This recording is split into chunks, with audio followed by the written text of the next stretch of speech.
What is going on, everybody? Welcome to the show. Another Friday, another episode of Why Are We Bullish? All-star panel today. Very excited to have them all. We'll do some intros momentarily. I hope you've all been having an excellent week. Of course, this is live. Anything can happen, so I defer to my friend Bill here. Live. Okay. We'll do it live. Fuck it. Do it live. I'll write it and we'll do it live. And thing sucks. If you have not already, please do like, subscribe, share, all those things. They help a ton getting this content in front of more eyeballs. Hit that little like button just below the screen here. Share this on whatever socials you're on. And of course, subscribe. I am on the warpath to 100,000 subscribers this year. So please do help me get there. I am Ben with the BTC Sessions. This is your daily session.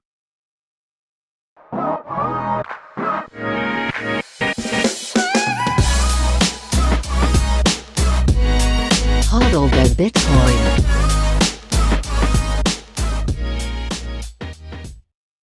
Before we bring in our guests, let's take a quick look at where we are in the market right now. I'm bringing up timechaincalendar.com and simultaneously I'm bringing up the live chat. Everything you say from here on in will be live for the world to see, for better or worse. I already see Yellow and JC and JDub and everybody in there. Thank you guys for being here at Uvis. So we'll be chatting throughout the show. But back to Timechain Calendar, we're sitting at $43,188 per coin. A single US dollar will snag you 2,315 sats. In terms of fees, next block, 32 sats per byte, anytime 26.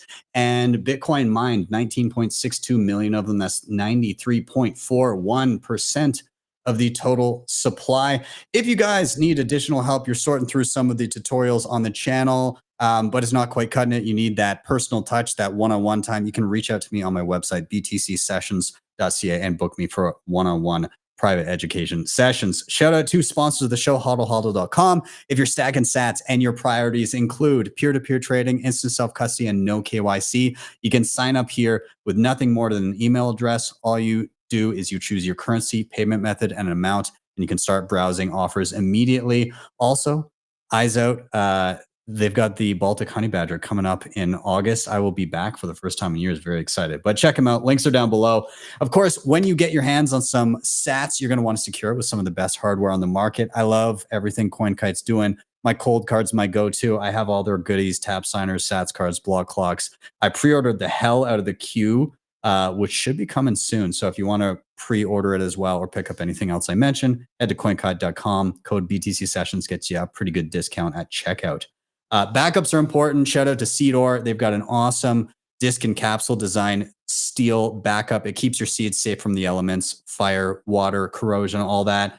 They have full backup kits, where you have everything you need to stamp 1 or 2 seeds, depending on what you need. If you ever need to switch it out, you can just simply get some more discs on the cheap instead of actually having to replace an entire plate or something like that.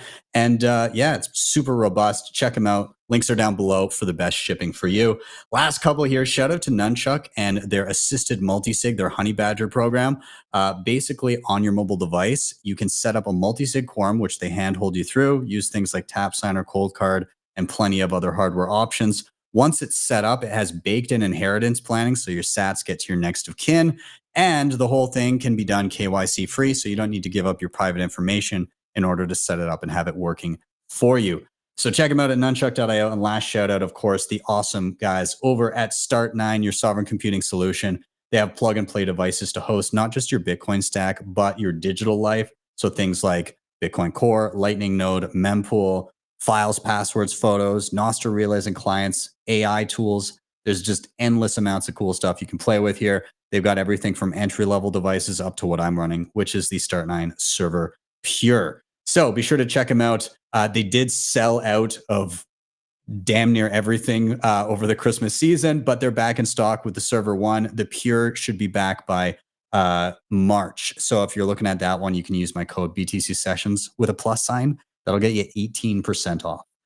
So anyways, enough of my rambling. Check out all the sponsors down below, but let's get our guests in here.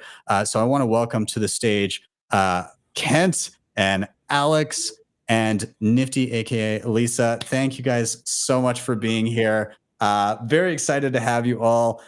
Let's do a quick round of intros for anybody in the audience that may be unfamiliar. We'll just go down the line and say, who are you and what do you do? I'll toss it to Kent first. Can you give yourself a little intro, man? Yeah, so I'm Kent Halliburton, CEO and co-founder here at SAS Mining. Joined the mining industry in 2021 and had a career in rooftop solar before joining up here.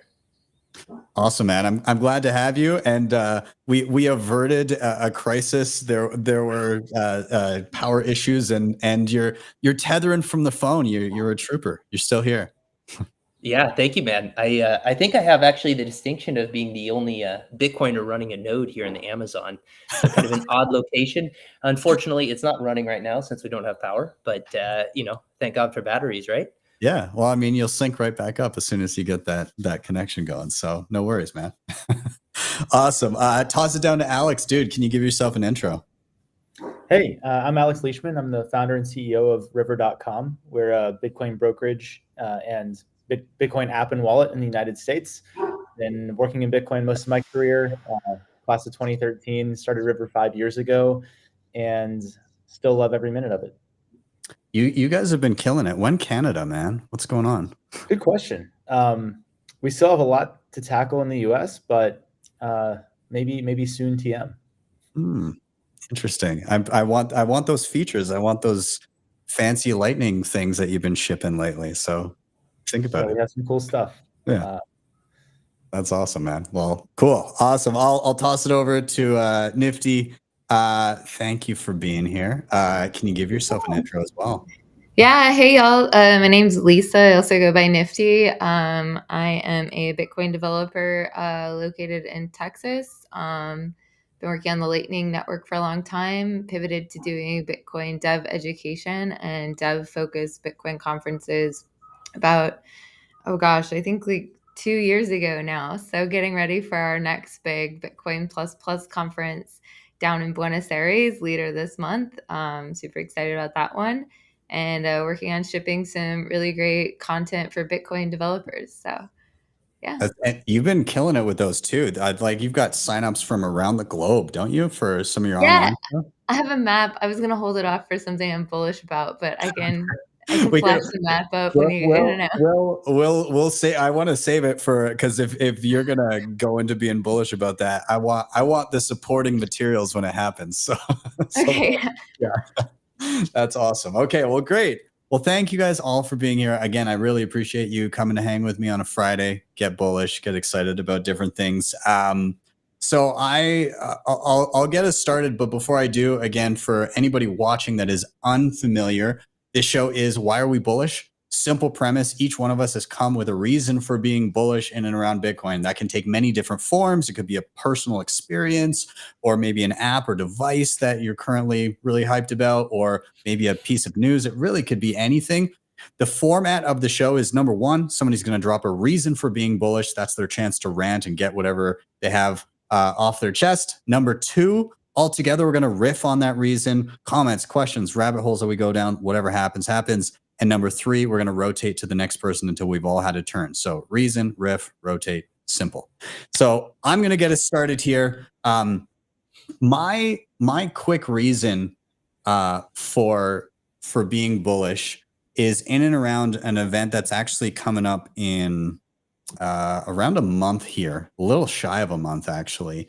I'm very excited, and I think Lisa, you're going to be there. I'm not sure if Kent or Alex are going to be, but out for to go to Madeira for Bitcoin Atlantis, and very excited for it. I mean, the location looks spectacular, and I've heard amazing things. But one of the reasons I'm excited about it is in and around kind of the educational piece. At Bitcoin Atlantis, because it seems like the organizers are really working to kind of take what I think comes across as like a large, lots of eyeballs on it, kind of exciting Bitcoin conference that will draw people from kind of, we'll say, quote unquote, from the mainstream, but also to thrust educational content front and center as well. Not just, you know, let's talk about the macro and like how, you know, how many digits we're going to add to the Bitcoin price, things like that, but more like the how of Bitcoin. And there seems to be a concerted effort to inject that, not just onto like side stages in all instances, but like get it in front of people. And it seems like on day one, a bunch of the content is going to be kind of focused for some of the locals there as well, to get them onboarded and familiar, to really build up Madeira as a familiar hub for Bitcoin, and then support that kind of main stage content with additional content where people can actually not just go and listen to a talk, but actually get hands-on experience with stuff. And I'm very excited. I'm very excited to be, you know, working with them in concert. I know that, I mean, I don't know if like through the grapevine, Lisa, you've heard, but there's a bunch of stuff happening, and I think we may be crossing paths more often than not throughout the conference, which is very exciting. And I will say that one of my favorite experiences at any event ever was going through your Bitcoin LARP session. It was absolutely spectacular. Learning how, you know, like I felt like I knew how stuff worked. And there were a number of things in there that I was like, wow, this is actually how things work under the hood. And I guess it just goes to show that even the most seemingly well-versed Bitcoiners still have plenty to learn. And that was one of the things that really stood out to me in the past few years of attending so many different events. So number one, if you're in Madeira and Lisa is doing anything ever, go to it. But number two, if you're in Madeira, make a concerted effort to come out of that event with a new skill or a homework assignment to gain a new skill immediately thereafter. So go with a mission. Go with a mission of, hey, I'm going here. I'm going to learn some general stuff about Bitcoin, but I want a new skill in Bitcoin. I want to try something I never tried. I want to use an application, or I want to, you know, try a security method, or I want to try something with Lightning. I want to build a new Bitcoin skill. And it really seems like they're trying to do that. So I'm, again, like, if you haven't already looked at going and it's potentially close enough for you, then check it out. But I don't know. I'm getting quite excited for it. So nonetheless, I just want to give a shout out to some of the people that are there. But there's again, like, I mean, Jeff and Lynn and Jack and Sailor and, you know, the usual suspects are all there, and it's going to be super awesome. But like the content and everything that is going to be happening, I think, is just going to be absolutely spectacular. So what I'm most excited about is the people on day one that are going to be walking in the door, maybe unfamiliar, that are local, and will come out of this event having leveled up further than some Bitcoiners maybe do in their first year, if they're not, you know, holding their own feet to the fire. So anyways, that's what I'm interested in. And I guess tangentially, as a whole, I'm interested and excited about Bitcoiner events that are trying to give educational content the main stage, because I think that's needed. I think it's more than deserved that somebody should be able to go and have the exciting, like, hyped up, you know, fun chats and everything about the ethos of Bitcoin and how it could impact our world going forward and so on and so forth, and how broken fiat land is. But it's also very important to be able to sit down and in a newbie friendly and also engaging and exciting way, present to them, hey, try this. There's all these cool things that you should try, and actually give actionable advice. Go home and do this and learn something.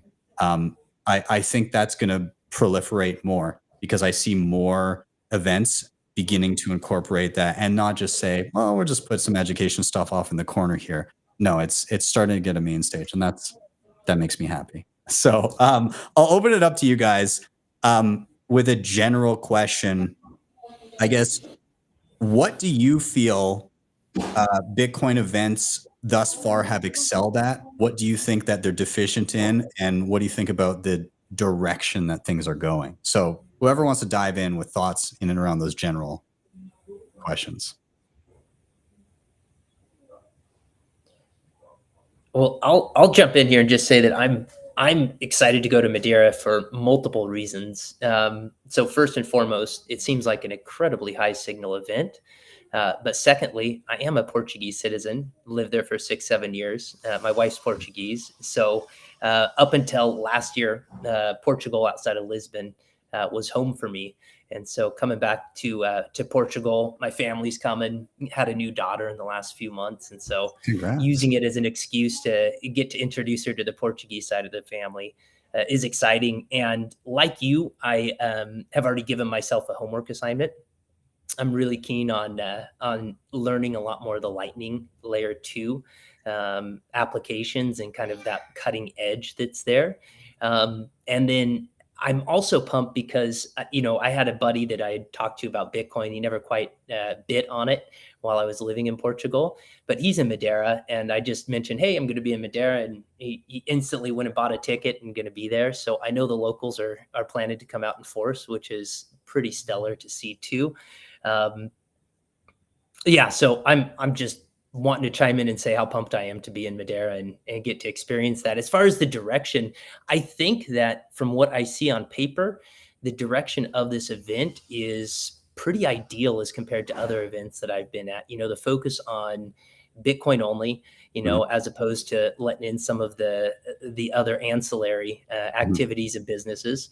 It seems to have caught the attention of some pretty influential people in our space as a result of that. And the education component, you put those together and it just seems like, hey, is this a model for where we're going with events in the future? I certainly hope so. I think, yeah, you're right. It's I'm happy to see events that are kind of filtering out some of the riffraff and like getting down to I guess again, and it's kind of subjective depending on what your interests are, but not having too much noise. Another shout out I guess I would give is I was very pleasantly surprised with Prague last year. They did an incredible job of not having, like, even just like you typically go walk like a trade room floor and you're like, well, there's gonna be some questionable things out here. I was pretty impressed. Even like there was a handful of, I think there's one hardware booth that I went up to. I was like, oh, what's this? And I started talking to the guy. The guy basically, he was laying out how the hardware worked. He more or less apologized that it also supported shitcoins. It seemed like he knew who the audience at the event was. He's like, well, we do have shitcoins on it, but like he was. So at least it seems to me like there's a definite honing of the signal at some of these events. At least it seems to be. So, but yeah, I'm curious, Alex or Lisa, if you want to dive in, thoughts and around this. Yeah, I can chime in. So I think that it's a pretty good signal that high quality conferences seem to be proliferating. I would say it sort of indicates that there's growing demand from a larger and larger group of people who want to go deeper and connect with others. I think for me, actually, what conferences really, the value of conferences to me, and I think to most people actually, is that you're in a room and you're in a venue with other people with similar interests. Mm-hmm. And you make connections in person. You make human connections. The content is great, right? But you could also learn something on the internet too. It's really the human connections is the differentiator for these things. And so the fact that the global population of Bitcoiners continues to grow, and to me, the fact that these conferences are continuing to grow in size and number it shows that the population of people deeply interested in this space continues to grow. Yeah. I've actually, speaking of that line of thought, making connections with people and again, like being in a physical space with like-minded people. I have like an internal goal for every event that I go to. Um, and it is that by the end of any event, I want to come out of that having made a meaningful singular connection with one person where I feel like I've actually gotten to know and am like now kind of close with that person. Like I want to come out with like at least a single important connection with somebody where I feel like I've understood them on a deeper level. Because it's very easy to just do the intros, 3 days of intros and small talk, and not go deeper than that. And I think it's important that you break away from the group and just have whoever that person is, it doesn't matter, but come out of it with a potential actual friendship and deeper connection than just the surface level. I think that's a good goal for just about anybody to have at one of these events, in my opinion.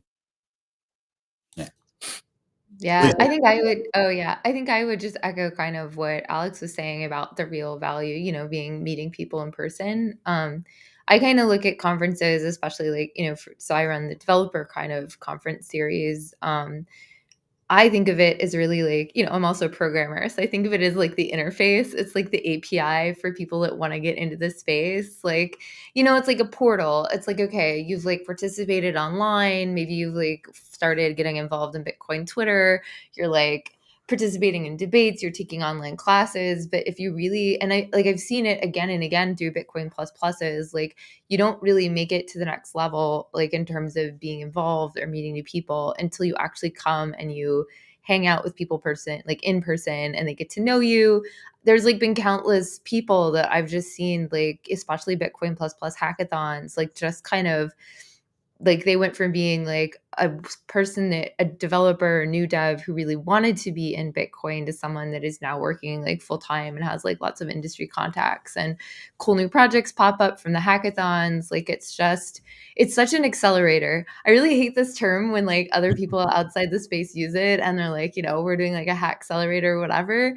Except I realized a few weeks ago that that's actually what's happening. Like, conferences I think are accelerators for both for Bitcoin adoption. And a lot of that comes from those personal connections that you make at conferences. So yeah, totally bullish on and there's so many of them. There's so many Bitcoin conferences this year.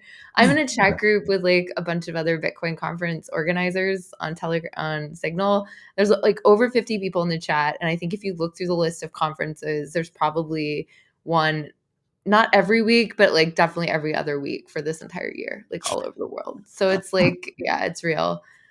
It's kind of wild to think that we're at that place where you could be in a different locale every week of the year and be at an event that is actually pretty well attended as well.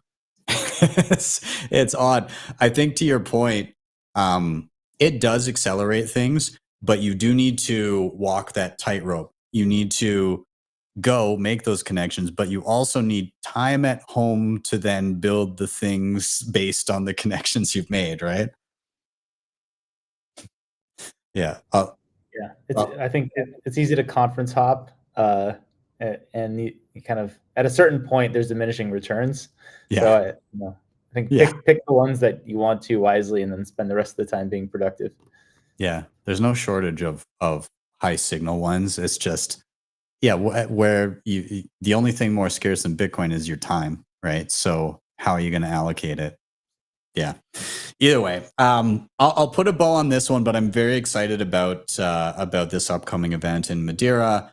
It should be an exciting one, and again, more so just the direction and focus that seems to be there, and how some of that seems to be seeping out to other event organizers, recognizing that people come away from those types of events actually seeing value. And yeah, so I hope that I think the time is right to thrust educational content in an accessible way onto the main stage and get people learning, not just, getting pumped about potential price action. So with that, we're going to do a rotation. Everybody in the chat, again, thank you for being here. I do have a quick question. It came up earlier, but we were already into our chat. But we have a very, very serious question from the audience. I'm just trying to find it. Hold on. Here it is. Okay, so Other Barry is in the chat, and he wants to know: have you done your 100 push-ups yet today? Because it's 100 a day until 100K, you guys. If you haven't hit your 100, then you hit the floor. Yeah, I'm sure right after the pod, right? Of course. But we're gonna rotate. I'm gonna toss it to Kent first, actually. And I'll just cue you up with same question everybody gets. Why are you bullish? So I got to first respond to Barry and just say, hey, I'm on day 6, man. Power backup issues did not let me get a couple reps in before, but I wanted to. They'll be happening after this. But why I'm bullish, I think is really seeing the game theory of Bitcoin, it play out, right? So I bought my first Bitcoin into 2015, and 2016, 2017 started to go deep in the rabbit hole. Of course, got sucked into shitcoinery, as many of us do, before coming out the other side. But the game theory dynamics discussed then are now playing out, and so specifically, there's a few of those that I want to touch on. So the first is just watching hash rate. Since the last all-time high, hash rate's increased about 3.4x. And that's happening because a lot of people are committing their capital to acquire Bitcoin at a lower price than going to an exchange. And so to me, that is incredibly bullish for the security of the network and for our grids and infrastructure in general. Past that, I think Bitcoin just tagged in a sales and marketing team with the Bitcoin ETFs. Bitcoin has no marketing budget, but now Wall Street has aligned incentives with the Bitcoin network and is going to be selling the bejeebas out of their ETFs. And we all know that's not the ideal way to hold Bitcoin, but it's going to usher in a new cohort. And then there's a sales team that got tagged in with that through the RIAs, registered investment advisors. So having a sales and marketing force to push Bitcoin adoption, maybe not the ideal way, but that is an incredible alignment of incentives. And then the third one that I see is, because of the grid integration with the energy companies, now energy companies have an alignment to support the Bitcoin network. Now that's still in play, but I think having them as a political force, because they've got skin in the game, also lessens the ability for political attacks. Mm-hmm. And then last, because I've got to talk to my local situation here in the Amazon. Motive is an NGO that has set up about 16 circular economies throughout Peru. And, those circular economies wouldn't exist if the alignment of incentives weren't there. And so I've got one in my hometown here, and it's pretty doggone cool to go down and participate with a local circular economy. So yeah, just seeing the game theory action of Bitcoin and the incentives actually play out, having studied it so many years ago, is just like, it just makes me double down on what it is that we're doing. I'm very interested in around this because I'm curious about your thoughts. I think you're right with the game theory in and around the energy infrastructure. What do you think about this recent survey / demanded response that was sent out to all the US miners? What do you think? Maybe like if you're familiar with it, maybe give us a Cliff's Notes. But what do you think the end game of that would be if it goes in either direction, like they lighten up or they clamp down? Whew. Yeah, that's a big one. So I haven't studied it deeply. I haven't read the documentation, so it's been filtered through other people's perspectives. But what I can say is that it is very clear to me that the incumbent financial system is on the ropes as Bitcoin's adoption rises. And so I do expect the most strong attacks to come in the very near future. And this does seem like one of those. And to me, this is Executive Order 6102 cloaked in another guise.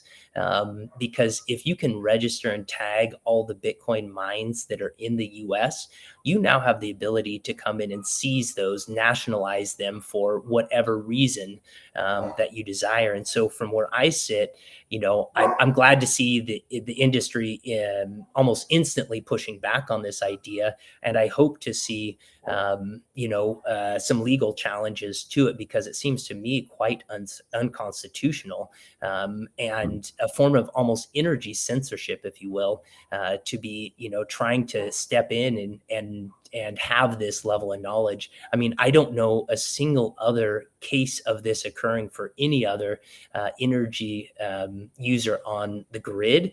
And in fact, the only other country that has done something similar that, as far as I understand, again, not deep research on it, is Venezuela, that did come in and wind up nationalizing as many of the ASICs they could get their hands on. So, the precedent here is not particularly bright, but I think that we've been here before in the Bitcoin community, and we know how to fight. And so, pick up the shield, pick up the swords, and let's get after it here. We got to fight to fight. Do you think that that would be the tactic? Like, if they were to go hard, do you think the tactic would be the eventual end game is they nationalize it, they take the actual ASICs, and then despite the initial fear mongering being around how much energy they use, they then go and mine with them? Or do you think would be like a China style, like, let's steamroll the ASICs and then they shoot themselves in the foot, because like that could have helped prop up or subsidize the entire grid and help build out better energy infrastructure, whereas countries that are friendly to it will have very resilient grids because of it? Like, where do you think they go with it? Yeah, I think first of all, having this registry then creates an incentive, right? And how that incentive is played out, I think, is dangerous, whether it goes either direction. Now, my personal bias is towards them actually mining Bitcoin and beginning to utilize it, but I don't really know. I'm just worried about them having that incentive available to exercise, and I don't want them to have that optionality on their plate. Interesting. I'll open it up to the rest of the panel in terms of comments, questions in and around, again, the incentives in and around Bitcoin's energy use and how it's affecting different jurisdictions, how they're responding to it. Any thoughts? So I think we've come a long way, and it's been. I think it's TBD, sort of whether the institutionalization of mining in the U.S. and the professionalization of it is an overall positive or negative, because it kind of depends on what the government ends up, doing. That said, I think the likely scenario, if the U.S. government tried to ban Bitcoin mining somehow, would be one. I think some states would fight it. I mean, a lot of it's in Texas, and I think Texas has shown they're willing to fight the federal government at this point. And they have an independent grid, so it's unclear that there's any federal authority there. I'm not an expert on that. But overall, I think the double down in investment in the bear market, the capital investment in the Bitcoin mining industry, and the fact that we're seeing hash rate continue to skyrocket is an indicator that there's a lot of money that's still very bullish, and people are willing to invest a lot to secure the network, and they clearly expect the Bitcoin price to substantially increase post-halving. Otherwise, they would not be making these investments, because their revenues are about to get cut in half in Bitcoin terms. So overall, I would say it's a very strong signal. Lisa, how about yourself? I'll toss it to you. Yeah, I mean, so whenever I think about mining and like investment in mining, I'm gonna flip over my like favorite. Does this work?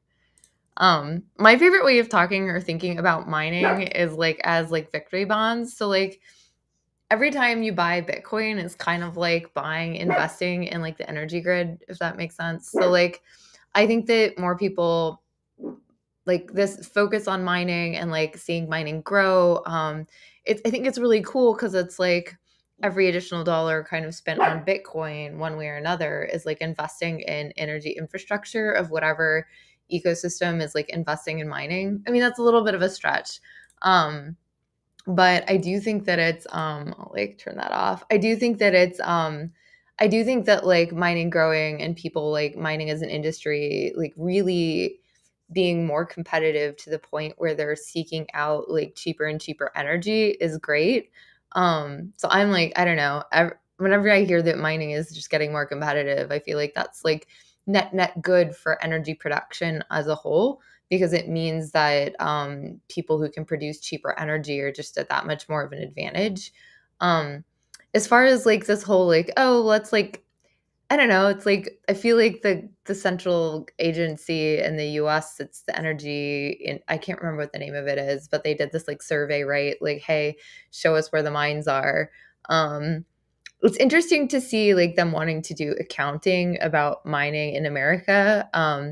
I think, and I've said, I think I've been thinking for a long time that like one of the things about Bitcoin and one of the reasons why its energy usage was able to become such like a political like entity, so to speak, is because of how transparent it is. Like Bitcoin is one of the most transparent systems that is consuming electricity that exists in the world, period. Like it is the reason that you're able to have conversations, and the reason that like I want to say back in 2017, 2016, Bitcoin really got vilified is because they were able to take like, I'm going to call them academics, were able to take numbers from the Bitcoin network and produce these like eye-popping statistics. You know, a lot of those were kind of drawn out of a hat, making assumptions based on certain things that they knew, et cetera. So whether or not what the numbers they came up with were accurate or not is a whole separate question. But the fact that they were able to do that at all, the fact that they were able to do that at all, I think is like such a testament to how transparent Bitcoin is. None of the other like systems, like industrial systems in America that use electricity are nearly that transparent. And so they don't get nearly the scrutiny or politicization or like focus that that Bitcoin gets. They don't end up like doing you don't end up like all these GPUs that are going out. It's interesting to me that there wasn't an equal thing that's like, if you're running GPUs, please fill out this form, tell us how many GPUs you're running, etc. Probably would have seen a lot more on the West Coast if they had asked that, you know? Like I don't know if you saw the graph, there were like literally nothing, I want to say west of like Nevada, that popped up on this survey that the energy industry put out. But like, yeah, so I mean, and if you look at Ethereum, you know, when they did the big move to proof of stake, they really touted how much they really touted about how they were going to reduce the amount of energy that they're using, when in reality, what they really did is they removed the transparency of the energy that they're using, if that makes sense. So, I don't know. Anyways, that's like sort of a long-winded wind through like Nifty's thoughts on energy consumption of Bitcoin. But I like it. I like it. I like, so, you know, you touched on, you know, finding cheaper and cheaper sources of energy and monetizing previously more or less completely wasted energy. And I'm just about finish Lynn Alden's book, but there was a great kind of in the final chapters, there's a great chapter on energy usage in and around mining, and how it's likely to almost shift the dynamics of society in terms of where people settle. And previously you would, you know, settle around, when it was more difficult to travel, you would settle around, you know, rivers and port, you know, good ports and stuff like that, so that you could ship stuff in. And then in terms of energy, like you would have to go out and get the energy sources in terms of like fossil fuels and bring them to, or the coal or whatever it was, you would get the energy and bring it to the place where the convenient port was. Whereas now travel is a lot easier when it comes to like air travel and everything, you know, rail and all of this. And energy can be stranded and completely useless if it can't be efficiently brought to grid. So does that begin to shift where people begin considering settlements? Like, do people migrate to the energy sources because immediately you can build out a grid and have demand for it, and then people build their communities around these energy sources, and that's where industry goes? That could be a very interesting shift in kind of how people think about where we settle. I don't know if there's something there, but it was to me. I mean, Lynn put it infinitely better than I did. But if you haven't read the book, then you should.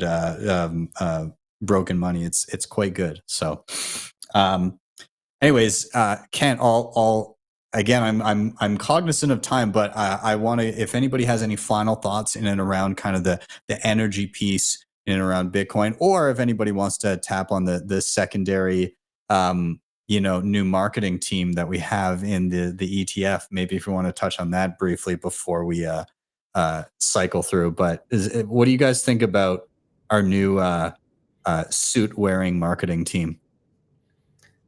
I have some thoughts on that. I think it's a very interesting development and promising development for Bitcoin. I think that really, though, harking back to the interface analogy that Nifty had with conferences, Bitcoin now fits into the interface of Wall Street.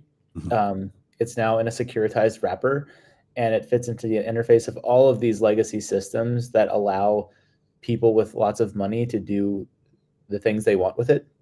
And so now all of a sudden, Bitcoin can be used by private banking clients to they can do all of the financial engineering that they're used to being able to do, whether that's just buying and holding, borrowing against it at really cheap rates and leveraging it, doing option strategies with the asset. All of the trading strategies and financial engineering they do with all of their other assets, they can now do with Bitcoin. And that's very interesting. And the distribution of Bitcoin now, all of a sudden, when those ETFs went live, the distribution flipped to anybody with the ability to trade securities. So yeah, I think it's pretty bullish. It's true. Nifty, are you a suit fan? Do you think they'll do some good things? I'm so agnostic. Like, I don't care. Like, okay, I mean, like, I guess it's cool. My audience, the people that I like, you know, consider like people that I kind of care about in the Bitcoin ecosystem tend to be on the more dev side. So in terms of like, is the ETF going to bring more devs into Bitcoin? I don't know. I have yet to see that like play out one way or the other. So, I mean, I think, you know, like going back to that energy bond thing, like more people investing in Bitcoin, I don't think is a bad thing necessarily. But like in terms of like, oh, there's an ETF now. It's like, oh yeah. I mean, I guess for me, it's like, okay, I feel like the Bitcoin ETF, or as I was kind of jokingly calling it around the week it happened, the Bitcoin IPO, is like we were like, I think like there was like this whole narrative around like what would happen after the ETF happened. And we get to like let go of that, if that makes sense. Like, it's like, okay, like this like narrative and question that Bitcoiners as an ecosystem have had for like, I hear like over a decade, right? Like for a long time now. It's like ETF, what's going to happen to the price when the ETF happens? It's like, okay, well, we no longer have to wonder about that. Now we just get to live in the world where it's happened. And I think that's bullish. Yeah. Yeah. It's nice to not be constantly saying, will they, won't they? And just, that's all anybody can worry about. Now it's, well, they're here. We'll see. We'll see how it progresses over time. But like, I don't know. It's interesting because I to a degree I feel, and I was talking about this on the show with Nico the other day, but I feel we haven't had our, you know, we've had bull and bear markets in a very concentrated group of people, but we haven't had our .com bubble moment. And I kind of feel like we're still in store for that. Like there'll be the Bitcoin ETFs, but there's going to be a whole bunch of riffraff that if those things start to go up, that pumps alongside of it. but it will be everybody and their grandmother will think that just because Bitcoin got the ETF, this thing and this thing and this thing will be next, and they're all just as legitimate, but it'll be on like a much larger scale. So like I'm a little bit, I'm somewhere in the middle where I'm like, oh, this in the long run it'll be good, but the most effective teacher is pain. And I think that there will be a good amount of pain at some point in the future for a lot of people, because they're all going to have to learn the same lessons that we learned of, there's Bitcoin and then there's all the riffraff, and you got to sort through that, and you got to parse through all of the whys of that. It's not common knowledge. It takes a while to be there. Luckily, I will say that people can get there quicker than they used to, because there's excellent material around why Bitcoin and why it's different. But people actually have to ingest that material first. And nobody has, right? Like 99.9% of people on the planet have not ingested that type of material yet. So we got a lot of FOMO and a lot of wreckage to get through before people figure this stuff out. So we'll see how it goes. Either way, Kent, great topics here. I'm going to do a rotation though, and I'm going to jump down to Alex in a second. I will say, everybody in the chat, again, thank you guys for being here. I'm seeing all the messages, and also thanks Simmer for the $9 or the Canadian moose shekel that you sent over. Much appreciated. But everybody else, make sure you give that like button a tap and give this a share. But Alex, I'm going to toss it down to you. I'll cue you up with the same question. Why are you bullish? So I'm going to pick something that I can have a little bit of insider knowledge in. So I run a Bitcoin brokerage / exchange in the United States. So I see our numbers, and I'm also friends with people who run a version of my company, Bitcoin apps, in other countries. And what's become very clear to me, running my business in the U.S. and then also visiting a lot of international places. I'm actually currently in Latin America, visiting some friends down here who are founders. Is that in the U.S. Bitcoin is seeing parabolic growth among just normal people as a store of value. Bitcoin does not really have strong product market fit in the United States as a medium of exchange. Power users do use it and like to use Lightning and things like that. But really, the narrative of Bitcoin as a place where I can store my wealth safely for the long term continues to quickly grow, and that's very bullish.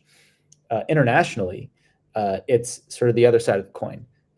Bitcoin is this very useful thing to help solve my needs when I live in a country that doesn't have a stable currency. And the Bitcoin apps and more broadly crypto apps, because stable coins are also very popular, continue to see extremely strong growth, parabolic growth across Latin America, Africa, Asia, all of the developing markets. And so we're seeing strong growth in businesses that span the spectrum of the problems Bitcoin solves for people worldwide. And that's a very bullish trend. Mm-hmm. Awesome. I like the idea of Bitcoin is different things to different people, and we get in our Western kind of we've kind of pigeonholed Bitcoin as being one thing, or a lot of people have. Well, it's generational wealth, long-term savings. I'll spend my dollars and all, because we've got access to easy ways to pay, at least as long as you're in line with the establishment. But outside of that, your average Westerner is not going to see a whole lot of use in Bitcoin from day to day to replace their current rails if they're working as anticipated. But yeah, it's a very different experience elsewhere, and there's some grappling to be done with that as well, because like the reality of on-chain transactions is they're going to be expensive, and how do people use Bitcoin in in a sovereign way, or like what trade-offs are acceptable in line with being able to transact cheaply internationally. Like we don't know what the perfect answer is when taking into context the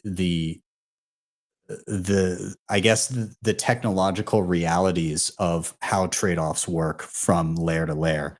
And so, yeah, I think it's super interesting seeing how people are using things differently. And again, I know that a lot of Bitcoiners are not super keen on stable coins, but the reality for a lot of people elsewhere is I don't want to use my local currency. They're very maybe unfamiliar with Bitcoin or not wanting to hold Bitcoin because it is still volatile.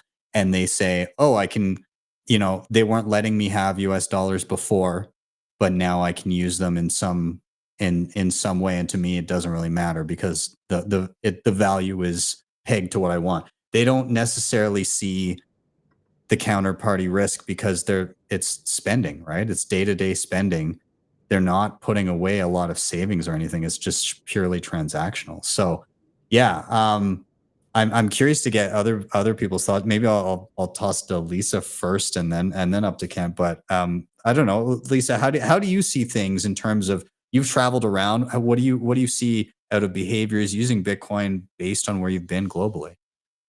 It really depends. I mean, so running Bitcoin plus plus is like a very international project right now. Like we've done this will be like our 6th conference, I think, in Buenos Aires. Half of those have been outside the US, the other half have been inside of it. And I can't tell you how incredibly useful Bitcoin has been for just like paying for conference stuff, getting sponsors to pay me, like holy cow. Like it would not, Bitcoin plus plus, like in all these different places, literally would not be possible if I could not like accept Bitcoin for payments or send Bitcoin to pay for things, right? A lot of that is like, I'll have a friend locally that will help pay for the thing and then I'll just send a Bitcoin to cover it kind of thing. But like, oh my gosh, can you imagine if I had to like, I honestly, like, I don't know how to send money to Germany. I don't know how to send money to Buenos Aires. Like I hear there's this thing called Western Union. Like it's been really, really such a huge like time saver, honestly, from that perspective. And I can't like, it's hard to imagine international businesses, like international operating, even like human, the number of humans that actually operate internationally is only going to grow, I think, as the internet makes it easier for us to like hop around. I think Bitcoin makes it that you can run a business and have business, like legitimately accept business from anywhere in the world, like so easily. And you don't have to like pay someone like Stripe like 3% to get that access to that like global market. I also think like the hey hush, sorry. I also think the like one of the things that I'm really bullish around like payments of Bitcoin, I know Alex was saying in the US it's mostly store of value. We haven't really seen medium exchange usage. But I am really, really bullish on this eCash stuff in terms of building like for the real microtransactions. Like I do think Lightning is going to be a really crucial piece in terms of, I'm going to call it like the connective tissue of like tying a bunch of these services together. But, for Base 58, like everything that we do is on Udemy. At some point, it would be amazing to have our own platform and have everything like pay for Bitcoin, et cetera.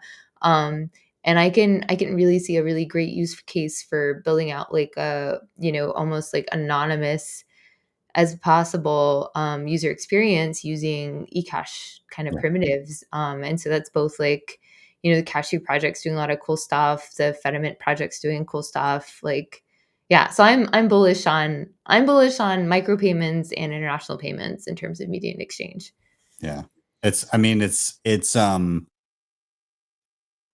interesting as we kind of begin to feel out what these layers will be and what they'll represent. Like this connective tissue idea of, what does the average person interact with when they're using Bitcoin 20 years from now, right? Like what does Lightning represent then versus now? Like it's odd because basically everybody in this call and everybody in the chat are likely amongst the few people in history that will, as an individual, use the equivalent of an international settlement to do tiny transactions on, again, just day to day.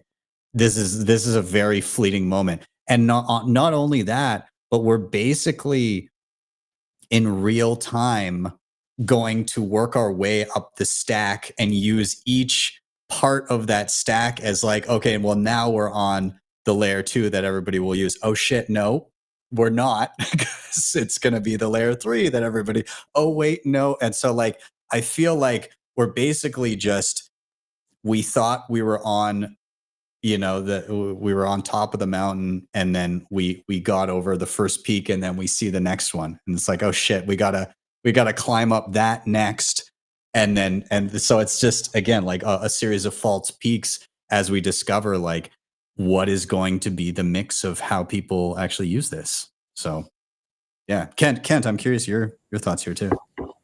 Yeah, you know, I have a unique perspective. So I left the US about a decade ago, you know, circa 2024 or 2014, excuse me. And having traveled pretty extensively and seen monetary issues in multiple locations, you know, I used the blue dollar in Argentina and got to hear the horror stories there, for example, and in Turkey. And it's very clear to me that the skepticism does not exist in a lot of countries that you experience in the US. And I ultimately think stable coins, you know, I buy into the theory that everything's good for Bitcoin. And I think stable coins are as well, because they are the new euro dollar, right? And having more euro dollars out there actually sort of helps the incumbent system to sort of like placate them a bit, so that they can't be totally against this technology, while at the same time, it helps get people past private key management. And I think that that's a huge stumbling block for a lot of people. So what I see in most of my travels is, in Western nations, technology is not a problem. The monetary aspect of Bitcoin is the problem, versus it flips in most other locations, like here in Latin America, where monetary issue, no issue, instantly get that. So happy to adopt. The issue is actually the technology. So having better tech, better, smoother, easier, more intuitive user experiences, which I think we're starting to deliver on, but remains to be seen, as you said, about like the layer 2, like really what is the best way? It seems like we're still in experimental phase there. You know, Lightning is great, but how do we deal with the channel management in a high fee environment and all these sort of issues? And that's why I'm really keen to dig into that when I'm in Madeira, so I can figure out how to better support that here in my local community, because I do want to help drive adoption. Because I mean, there's lines around the block here for people to use banks, and there's so many people that are on banks. So as soon as people see like, look, I can transact between my friends, family, neighbors without having to deal with the banks, like sign me up. It's, yeah, I think that obviously everybody that has experienced base layer Bitcoin transactions are so used to it over the years, and then came to terms with, okay, like Lightning will be the thing, and then is now coming to terms with, well, Lightning is a thing and it's definitely useful, but we've got to figure out in what way and how and to who.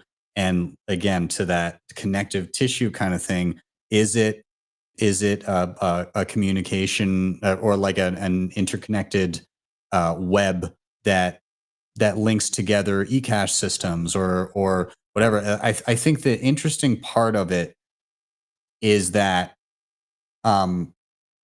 there are, like, the reality is it's just expensive at the end of the day. If you want a truly decentralized layer for settling value, and you want it to be secure, and you want to have a certainty that your transaction will not be reversed, there's a cost to that. And so, like, yeah, you can absolutely go and do that, but like you also, you know, what trade-offs are you willing to make for what use cases? You don't need your like 10-cent zap to be, you know, settled for all time on a global ledger necessarily, but you may want your life savings settled that way. So like, we'll see how it develops. But I do the cashew stuff is pretty cool. I've done a couple videos on one is called Mini Bits. I did another one called a wallet called eNuts. But like all of the different ones, they're super neat, and like the integration with Nostr where you can send eCash notes, and like depending on the client you're using, it'll just pop up as a little thing, and you can claim it either into an eCash wallet or redeem it as a Lightning transaction. It's cool and it's moving fast, and we'll see. Again, it's like the trust trade-off. Who's running the mint? Do you trust them? Like, is it just a single person? Is it like a federation? Like, how does that work? So we'll see how it plays out. But I don't know. Any other final thoughts in and around this? Any other rabbit holes we want to go down that direction as to how people use Bitcoin in different places? I don't know if Alex, you had anything, because we kind of went on a bit of a tangent there. But is there anything that you wanted to add in there? Well, there's one just theme, and it's sort of like it's both optimistic and pessimistic, and it's sort of I kind of view Bitcoin as inversely correlated with institutional trust in the United States, and then just sort of the global order, and I think that trend is very clear at the moment. Institutional trust continues to decline for a lot of complex and sometimes simple reasons, and so. I think Bitcoin is like this thing for humanity to fall back on, and every single person in their own country or in their own sort of locale is finding that they can fall back on Bitcoin for different types of institutional failures, and I find that very fascinating and very interesting. I love having Bitcoin as a backstop for that. I think it's great.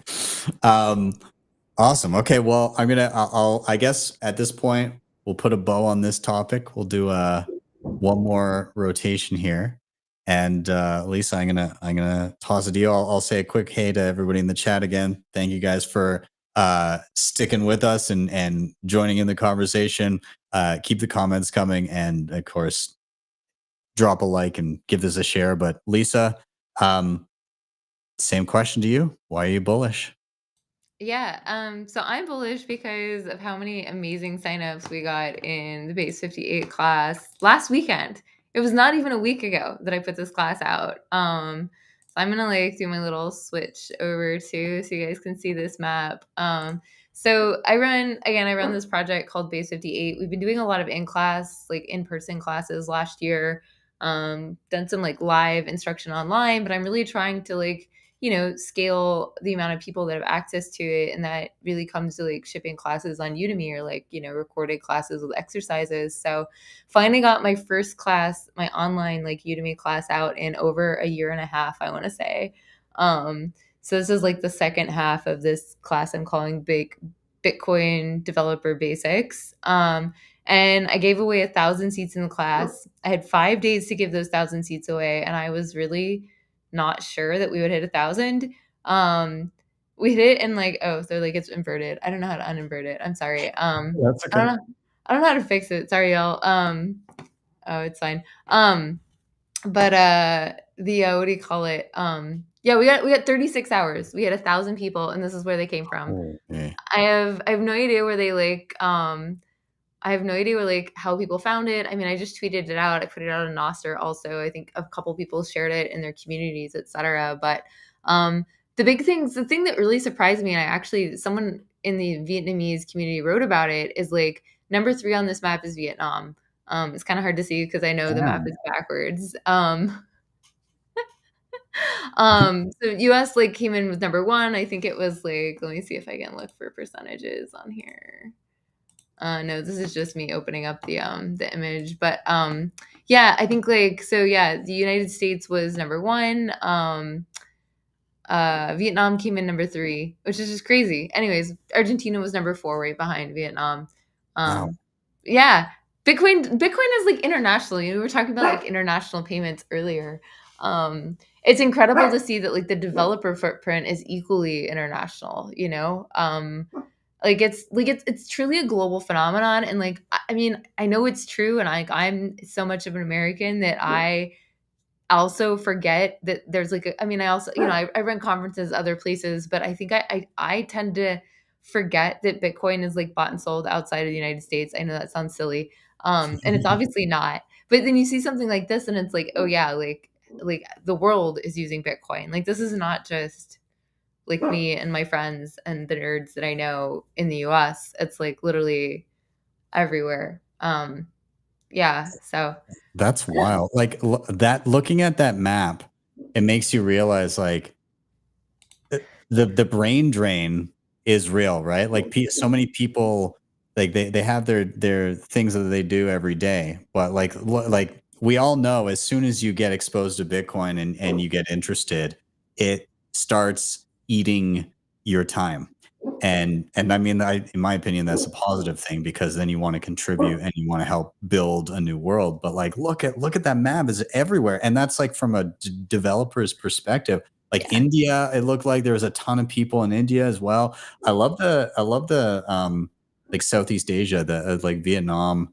There's some cool people over there, like building. yeah.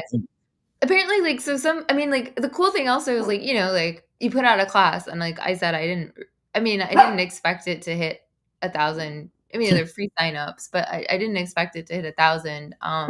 It's not, for those of you who are listening, it's half off still until, like 4 hours from now. So, what's the website? Where do people? it's I don't know. I can share the tweet that's got the thing on it, if that makes sense.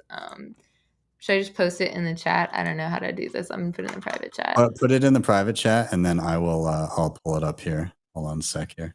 Yeah, so it's half off for like a couple more hours. I think they said 8 p.m. Pacific time, so I think that's 4 hours from now. Yeah, but I'm retweeting it right now, so if anybody goes to my Twitter, it'll be on there. So, I lost my train of thought, but yeah, like anyways, getting 1,000 people that fast is like incredible, and I'm excited about getting more classes out online. I think this is like good validation that like I need to keep making more like self-serve kind of online accessible stuff. I don't know. Hey, hush. I know. Yeah, and I did just stick a link to the tweet in the chat, so you can click on that and get to everything from there. But yeah, that's awesome. It makes me excited that you had so much interest again on like a developer's course, because the amount of interest on that front, when I think of all of the amazing stuff, like just the 1,000 people, imagine if just like a fraction of those people go on to build incredible things for Bitcoin. Like how good is that for Bitcoin?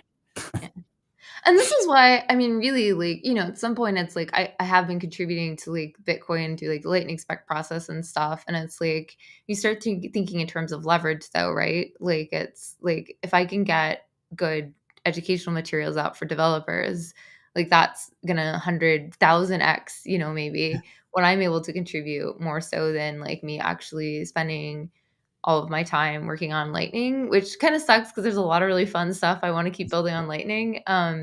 But in terms of like, you know, just return on time, yeah, education is like such a force multiplier for the long term too, right?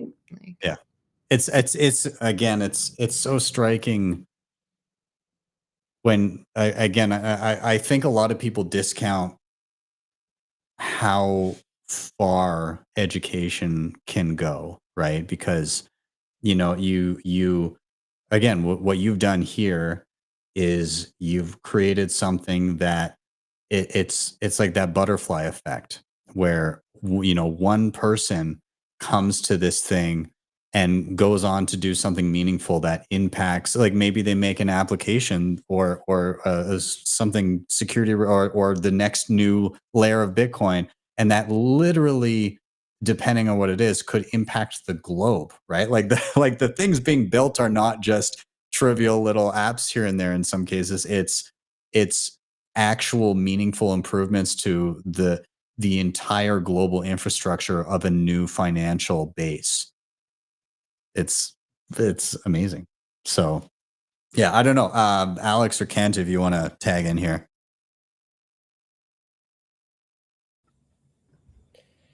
Yeah, I can jump in on this. So first off, Lisa, congratulations. That is phenomenal. And yeah, your success is like Ben said, wonderful for the entire ecosystem. To me, this reminds me about of like, education seems like planting seeds, except for there's seeds where you don't really know what's going to pop out of the ground. And that excites me, that sort of emergent creativity in action, and truly is a force multiplier. So I love that. I also see something similar. One of the things you get to enjoy here in the Amazon is dogs. So you're hearing some of that in the background. It's sort of inevitable here, but I see something similar. Like we have a platform to make Bitcoin mining easy, and we have no constraints to where people come from to purchase their mining rig. We get it shipped, delivered to the site, and people start mining directly to their own wallet. But I don't know, because we're not a KYC platform, exactly where all of our clients are from. We have some pretty unusual names, phone numbers, and emails in our database. But from just having you get? yeah, we've got a couple of Nunya businesses, which is pretty funny. But from just talking with a lot of our clients, it's clear to me that at least 20% of our clients are outside the U.S. And I find it like a very humbling prospect as an American to realize how global in nature this is, and that I think that it's hard to perceive. Like, I didn't perceive it when I was living in the US, but being outside the US as long as I have been, like, that there is a certain like station that we've been able to exist in the US. And I feel like that station is in some ways for the better, like coming down to earth to merge with the rest of the globe. And this is like one of those aspects where you can realize, like, it within the Bitcoin network and ecosystem that we exist in, that this is a global citizenry situation here, and Americans get to play a part, but who knows what amazingness is going to come out of Vietnam and Argentina next that winds up benefiting us as Americans, rather than us as Americans having to lead in all aspects of the network. So I'm incredibly bullish for that as well, Lisa. Awesome. Alex, I'll toss it to you if you want to chime in. Yeah, same. And I think some people don't know this, but I used to run the San Francisco Bitcoin developer meetup for years. And back then it was very much, there really weren't that many high quality ways to learn about Bitcoin outside of some major US cities, basically. And you kind of had to have that access, which obviously most of the world didn't. It's extremely exciting to see the impact that that Lisa has had with these global education efforts, and it's also awesome to see how much local meetups have really taken off. And so we've really come a long way.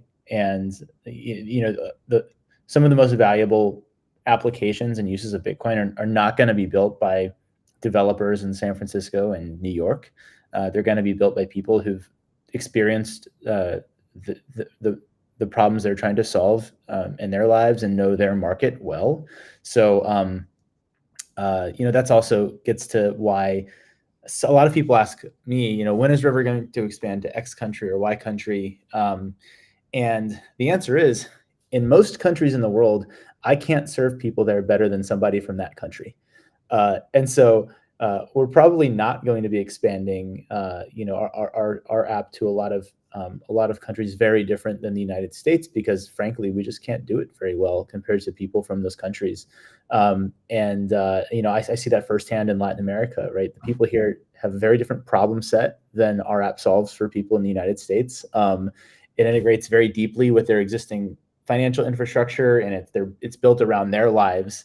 And so the more developers we have globally, the more problems we can solve for all the very different groups of people in the world. Mm-hmm. Absolutely. It's I mean, different tools for different needs, right?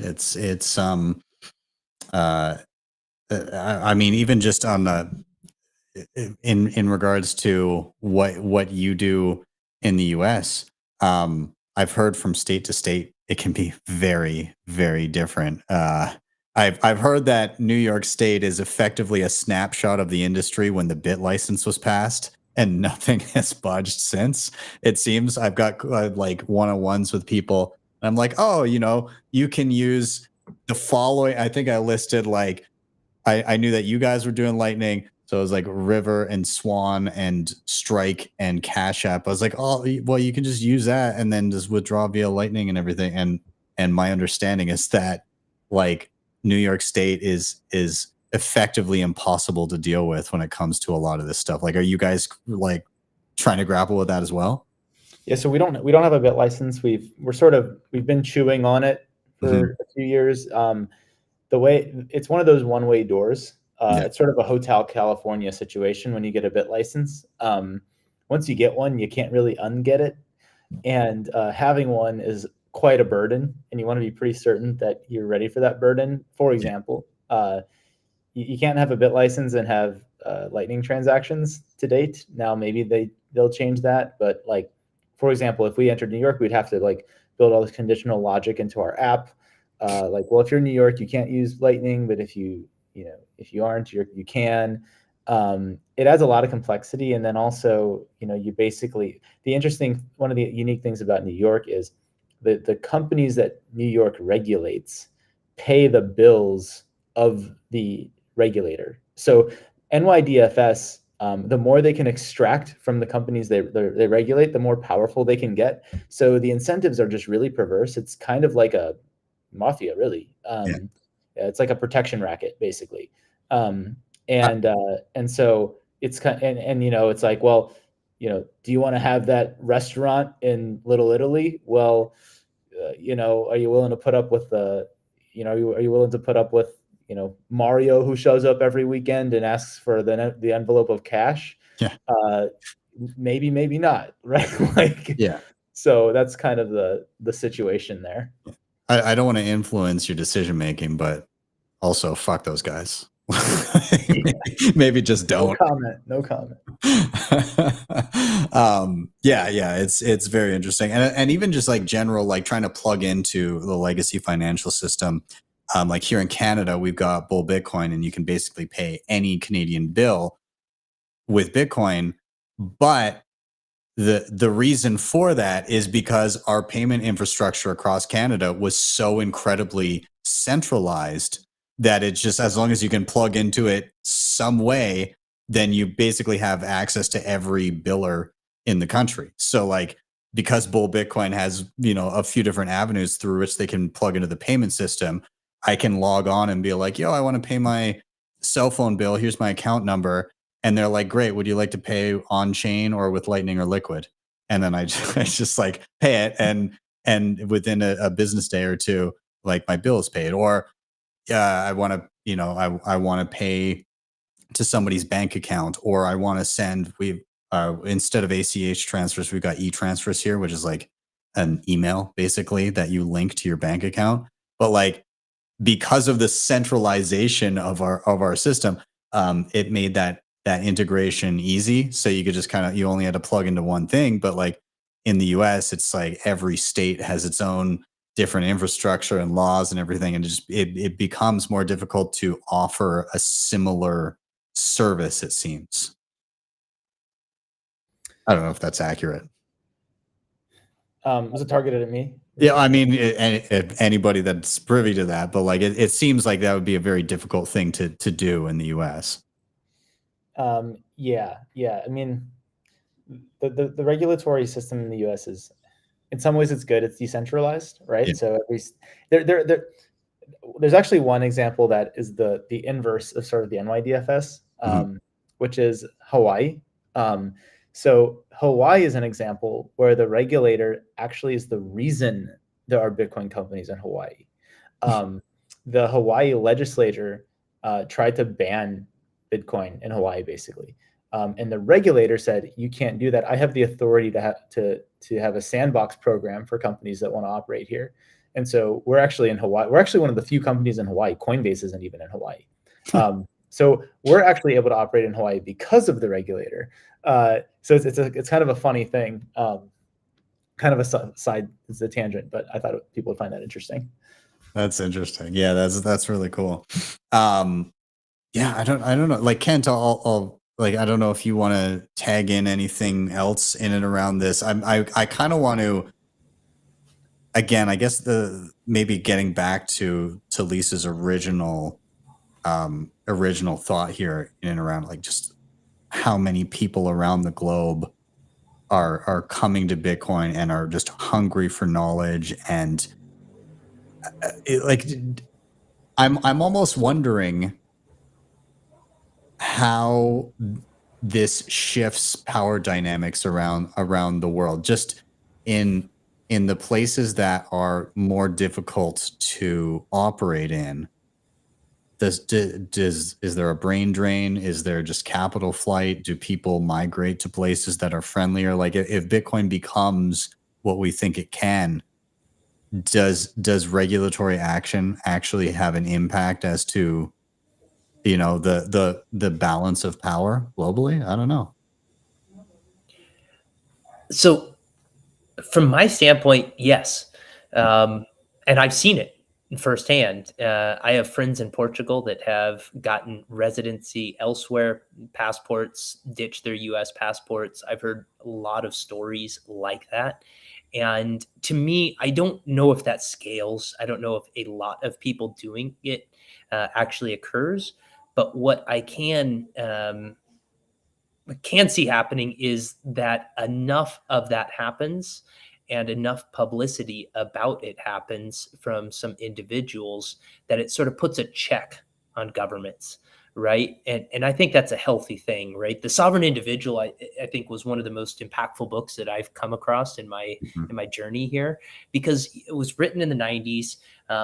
Predicted Bitcoin, predicted a lot of things that have since played out. And, you know, this whole idea of like a macro political force like Bitcoin, where you move from being able to confiscate, you know, private property to being able to not being able to confiscate Bitcoin, because it simply is just really impossible to do structurally.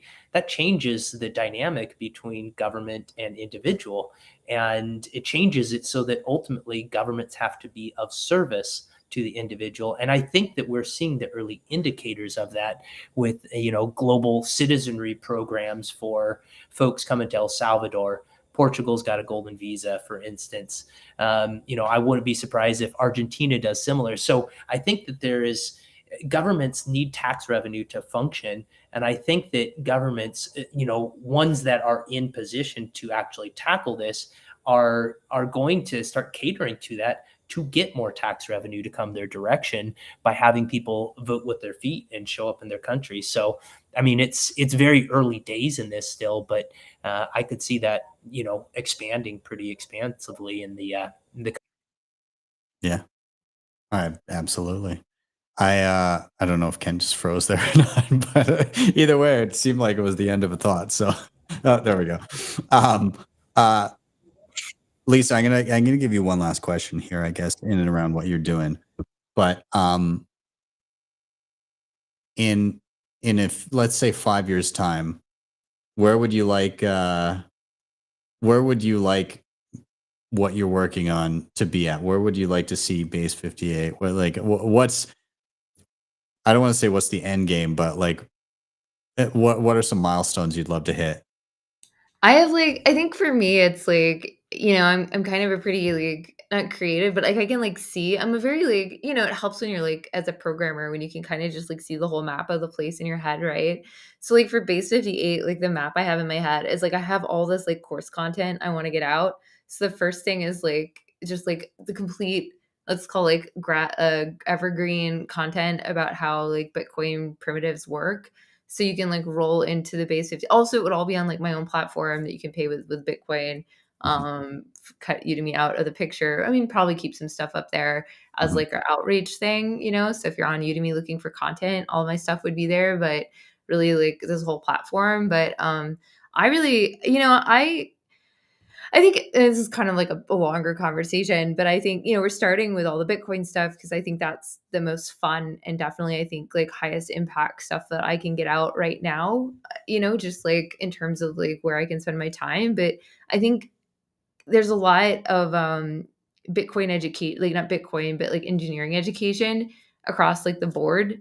I think education as a whole is kind of at a like crossroads, so to speak. Like, I think this is a great time for like new institutions that are like really built for international, like internet-based like, economies to really kind of like get their foothold in and like start building an audience and like really, if you're a really great teacher and you can really explain how stuff works and really get people to understand it, I think there's like, the sky's the limit in terms of like how many people you can reach these days and building a really great brand. I want people who come out of Base 58 to be like, you meet a Base 58 engineer and you're like, that they went through Base 58, not from like anything of who they are necessarily, but just like the depth of knowledge that they have on topics. It's like, oh yeah, like these people like know what they're talking about. Because at the end of the day, when you really understand it, you're empowered, right? And I feel like that's like the most powerful thing that I'm really giving people through like the stuff that they go through. And like you experience with the LARP yourself, Ben, like when you actually understand it, all of a sudden it's like, it's both this like inspiring as well as like a hugely empowering moment. Right. And I think whenever people like figure out like one, that like these things that they thought were hard are actually understandable, you end up with like a totally different kind of like set of students and people that like suddenly are in the world as like not just consumers, but now they like understand enough about it that they can actually like impact it and build on it and like move all of us to like whatever that beautiful revolutionary future looks like. So yeah, I think like endgame for Base 58 is that it's like this inspirational like power tool that really takes people from like being more of consumers of Bitcoin and interested in it to people that are like, wait, like I can touch this, I can do it, I can participate. And it's really just like that easy, so to speak. I love it. Well, I'll give you one more shill here. Everybody that's interested, again, I did a retweet of the event and everything, but you can also, if you go on Udemy and you just search Base 58, it'll pop right up. You'll see it right there. So highly recommend. Lots of awesome learning to be done. But what I like to do here as we begin to round out the show, I always like to end with just a quick round of any final thoughts, anything that you maybe wanted to summarize or get off your chest before we round out. But also, if you could give a recommendation. And what I mean by recommendation is something that you think the viewers would find useful, either in their Bitcoin journey or something tangential to that. But this could take many forms. It could be as simple as just like a piece of life advice, something that you wish you had known when you started your Bitcoin journey. Or it might be something more specific. Oh, try this app, this device, check out this blog, watch this video, read this book. It could be something along those lines as well. So I'll kind of start, give you guys a second to stew on that, and then we'll go down the line. But yeah, final thoughts. I guess I'll relate back to kind of my original topic there. If you haven't met any or many Bitcoiners in person, it is really, really valuable to have those interactions. Like I think it's you got to find a good balance of, if you're contributing to Bitcoin in some way, get the work done, but also you got to interact with other people. You got to actually build those relationships, and the ideas and those connections, they bear a lot of fruit. So number one, if there's a local meetup, find it and go to it. If there's not, make it, because if not you, then who? And number three, if there's an accessible event near you or that you'd be willing to travel for, go do it. It's an incredible experience, especially if you've not been in the presence of other Bitcoiners before, to suddenly be in a group of people that no longer think you're crazy. It's kind of refreshing. And who knows whether it's just that you're all crazy together, but one of the two, either way, it's nice. In terms of recommendation, I briefly touched on it, but I'm just about finished Lynn Alden's book, Broken Money. Really, really enjoyed it. I thought it was really well done. So if you haven't, pick it up. If you prefer audiobook, if it's been read by the silky smooth vocals of course, Guy Swan. So so go and download that if you have not already. So either way, that's my recommendation. I'll toss it to Kent. Dude, final thoughts, recommendations. Yeah, I'm going to go off the beaten path on this one and give some life advice that I wish I knew in my 20s. And that's do the work on yourself, right? This idea of sovereign, I think we get too focused on it being monetary freedom. And I don't think that once you get to that point in your life, if you've not done the work on yourself, because all of us harbor unprocessed traumas and all sorts of bullshit from childhood, who knows what else. But if you don't do the work on yourself, you're not going to enjoy that monetary freedom. And I think that has been the most rewarding journey that I've taken in my life and is ongoing. You know, at a certain point, you realize it's a never ending journey, but I wish I knew that when I was in my 20s. That's a good advice as any. I love it, man. Thank you. I'll toss to Alex. Same final thoughts, recommendations. Huge heavy plus sign to what Kent just said. Something that I would say is, Bitcoin is a passion for everyone watching, but that passion can manifest itself in many ways in your life. And one of the things I would encourage is to be very realistic about how it fits into your life. And what I mean by that is, there are more people who love Bitcoin than there are opportunities to work in the Bitcoin industry, for example. Just because you love Bitcoin doesn't mean that's what you have to do, right? You might be awesome at something else and go do that, go build that industry and bring Bitcoin to that, right? There are other ways to help move this forward than only doing a Bitcoin job. That's just something I've noticed with some people. They feel this pressure to do that, but their skills and their background and sort of their calling doesn't truly align to that. And then if you are gonna build something with Bitcoin, don't forget business principles, right? We are all very ideological people. We are all very principled, but at the end of the day, you have to focus on real problems. So, if you're thinking of starting a Bitcoin app or building things in Bitcoin, don't start with the solution. Start with the problem. Obsess about the problem and work backwards from that. And be really objective about whether or not Bitcoin fits into solving those problems. And that's how you'll actually find the right things to build. I like it. I like it a lot. Awesome. And again, to your point there, you don't have to work in Bitcoin, but you can live by a few key tenets, be really good at something, spend less than you earn, save in Bitcoin. Exactly. Pretty good set of general rules, I think. I'll toss it over to Lisa. Final thoughts, recommendations, all you. This is a little bit of a self-promotion, but I recommend everyone who, especially if you're a developer, check out a Bitcoin plus near you. We're doing one in Buenos Aires in 3 weeks. There's going to be one in Austin the beginning of May. We're in early talks to bring one back to Berlin in the fall. So, or just like show up at a conference, because I think that's like, you really can't like do much. You can do other things in life, but it really, was it Woody Allen, like 10% sweat, 90% showing up or something like that. I think it is true and it continues to be true. So love it. Awesome. Well, thank you guys so much for being here. I really appreciate you guys again taking the time to come and chat and hang out on a Friday evening. Everybody that's watching the show, all of their handles are in the show notes. You can give them a follow and see everything that they're up to from there.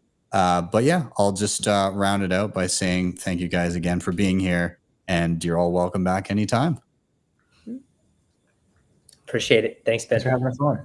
All right. Thanks, guys. We'll see you later. Adios. All right. Everybody in the audience, thank you so much for being here as well.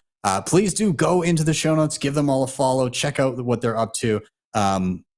Great guest. Really enjoyed the convo. I hope you did too. If you did, of course, smash that like button. Give this a share all over the place to other people that you think may also enjoy it. And of course, hit that subscribe button. Help me on my quest to 100,000 subs in 2024. I think we can get there. If you want to help the show in another way, of course, the links for all the show sponsors are in the show notes down below. Just a quick note, those were HodlHodl, CoinKite, Seedor, Nunchuk, Start9. And then up on the screen, there's a QR code. If you're going through all of the free tutorials, there's hundreds of hours of free stuff there. Please do use it. But if you need some additional hand-holding and you want to, you can scan that QR code on the screen. It'll take you out to a place where you can book me for one-on-one private education sessions. If you're listening on the pod afterwards, it's just btcsessions.ca, that Canadian handle there. Anyways, guys, with that, I am out. Have yourselves a wonderful day or evening, wherever you may be. See you guys next time for your daily session.